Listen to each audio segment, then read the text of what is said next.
ഏറ്റവും പ്രിയമുള്ള സഹോദരി സഹോദരന്മാരെ, ഈ പ്രഭാതത്തില് അച്ഛൻ ആദ്യമേ ആശംസിക്കുന്നു ഈ ദിവസം മുഴുവൻ ദൈവത്തിൻ്റെ അനുഗ്രഹം നിറഞ്ഞ ദിവസമായി നിങ്ങളുടെ ജീവിതത്തിൽ മാറട്ടെ എന്ന് പ്രാർത്ഥിക്കുന്നു. ഈ ക്രിസ്മസ് സമയത്ത് നമ്മൾ ധ്യാനിക്കുന്ന മറ്റൊരു വിഷയം, ഈ ധ്യാനത്തിൻ്റെ കേന്ദ്രബിന്ദു ആട്ടിടയന്മാരാണ്. കാര്യം എന്താണെന്നറിയോ? ഈ ആട്ടിടയന്മാർക്കാണ് യേശു ജനിച്ച ആ സന്തോഷ വാർത്ത ആദ്യമായിട്ട് അറിയിച്ചത്. ഞാൻ പലപ്പോഴും ചിന്തിച്ചിട്ടുണ്ട്, എന്തുകൊണ്ടാണ് ഈ ആട്ടിടയന്മാരോട് യേശു ജനിച്ച സന്തോഷ വാർത്ത പറഞ്ഞത്? അവരുടെ ആ ലാളിത്യവും സിംപ്ലിസിറ്റിയും ഭയങ്കരമായിട്ട് എമേസിങ് ഒരു കാര്യമൊക്കെ ആ പാവങ്ങൾക്ക് ഉണ്ടായിരുന്നത്. അതുകൊണ്ടാണ് മാലാഖ സന്ദേശം അവരോട് പറഞ്ഞത്. ഒപ്പം തന്നെ ഇങ്ങനെ മാലാഖ പ്രത്യക്ഷപ്പെട്ട് പറയുമ്പോൾ അവർക്ക് ഭയം വരും. ഉടനെ കർത്താവ് മാലാഖയിലൂടെ അവരെ ധൈര്യപ്പെടുത്തുന്നുണ്ട്, ഭയപ്പെടേണ്ട. കാര്യം എന്താണെന്നറിയാമോ? പഴയ നിയമ പശ്ചാത്തലത്തിൽ ദൈവിക ദർശനവും ഇങ്ങനെ പ്രത്യേക ദൈവിക ഇടപെടലൊക്കെ ഭയങ്കര ഭയത്തിൻ്റെ ഒരു അവസ്ഥ ഉണ്ടായിരുന്നു. അതുകൊണ്ടാണ് പറഞ്ഞത് ഭയപ്പെടേണ്ട. ഉടനെ തന്നെ സന്ദേശം എത്തിക്കുക മാത്രമല്ല, അടയാളത്തോടെ സ്ഥിരീകരിക്കുക. നിങ്ങൾ ബേത്ലഹേമിൽ ചെല്ലണം, അവിടെ പുൽത്തൊട്ടിയിൽ ഉണ്ണീശയെ കാണാൻ സാധിക്കുമെന്നൊക്കെ പറയാം. പ്രിയമുള്ളവരെ, ഇടയന്മാർക്ക് പ്രത്യക്ഷപ്പെടാൻ കാര്യം ഇടയനിൽ വലിയ ഇടയനായി ജനിച്ചവനാ.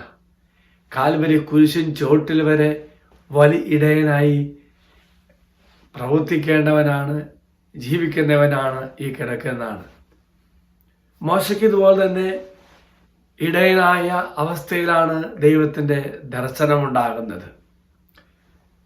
വീണ്ടും പ്രിയമുള്ളവരെ, ഈ ഇടയ സങ്കല്പം പങ്കുവെക്കുന്ന മറ്റൊരു കാര്യം, യേശുവിനെ ആദ്യമായിട്ട് പങ്കുവെക്കാൻ ഈ മക്കളെ, ഈ ഇടയന്മാരെ ദൈവം തിരഞ്ഞെടുത്തു.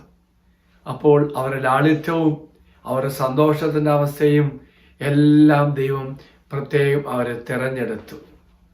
കൃപ മുതൽ ക്രോസ് വരെ ബന്ധപ്പെട്ടിരിക്കുന്ന ഒരു സംഭവത്തിൻ്റെ കണ്ണിയായി ഇടയന്മാർ മാറുന്നുണ്ട്. സമൂഹത്തിൽ നിന്ന് മാറ്റിവെക്കപ്പെട്ട മക്കൾക്ക് ആദ്യ സന്ദേശം, യേശു ജനിച്ച സന്ദേശം പങ്കുവെക്കുകയും അങ്ങനെ സമൂഹത്തിൽ മാറ്റിവെക്കപ്പെട്ടവർക്ക് വേണ്ടി ഇടയനായ കർത്താവ് ജീവിക്കുന്നു. സമൂഹത്തിൽ മാറ്റിവെക്കപ്പെട്ട ഇടയന്മാരെ പോലെ തന്നെ തൻ്റെ മരണവും നഗരത്തിന് പുറത്ത് കാൽവരി മലയിൽ ക്രൂശിക്കപ്പെട്ടപ്പോൾ ബെത്ലഹേമിലെ കൃപും ഗാഗുൽത്തായിലെ കുരിശും ബന്ധപ്പെട്ടിരിക്കുന്നു. പ്രിയമുള്ള സഹോദരി സഹോദരന്മാരെ, ഈ ദിവസം നമുക്കും ധ്യാനിക്കാം, പ്രാർത്ഥിക്കാം. കർത്താവേ, വിനീതർക്ക് വേണ്ടിയുള്ള സന്തോഷ വാർത്തയാണല്ലോ